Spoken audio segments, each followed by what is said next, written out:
بڑوں کی بات بھی ٹھیک ہے، بیمار ہوتے ہیں، لیکن میں بچوں کی بات کروں گا کیونکہ بچوں کی بات ہمارے دل پہ لگے گی۔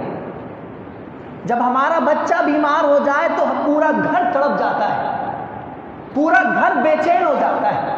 ایسا بچہ جو اپنی زبان سے آپ کو بتا نہیں سکتا میرے ساتھ مسئلہ کیا ہے، ایسا بچہ جو اپنی تکلیف نہیں بتا سکتا، اپنا درد نہیں بتا سکتا، اپنا غم نہیں بتا سکتا، وہ بچہ جب اس کو کچھ ہو جائے پورا گھر اور خاص طور پہ ماں باپ تو بے چین ہو جائے۔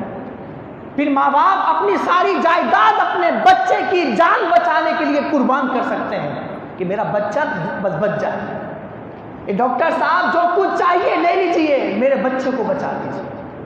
بچے کی بات میں اس لیے کر رہا ہوں، جذبات کی بات ہے اس لیے کر رہا ہوں۔ بڑوں کے ساتھ بھی محبت ہوتی ہے لیکن بچوں کے ساتھ معاملہ دوسرا ہے۔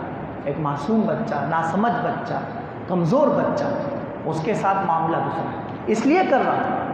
تو وہاں جو فلسطین میں ہو رہا ہے، پوری بلڈنگ سیکنڈوں کے اندر ختم، وہ ہمارے مسلمان بھائی ہیں، اور ہمیں ایک ذرا سا افسوس نہ ہو اور ہماری آنکھ سے ذرا سا کوئی آنسو نہ نکلے اور ہمارے دل پر کوئی غم نہ چھائے اور ہم یہاں بالکل اپنی عیاشی بھری زندگی گزاریں۔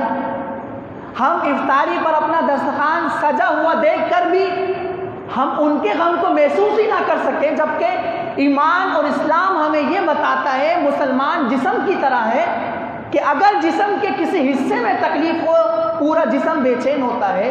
ہم اس حدیث کی طرف جا ہی نہ سکیں جہاں فرمایا انما المؤمنون اخوہ، کہ مسلمان بھائی ہیں، تو وہ ہمارا تصور بھی اس طرف نہ جا سکے۔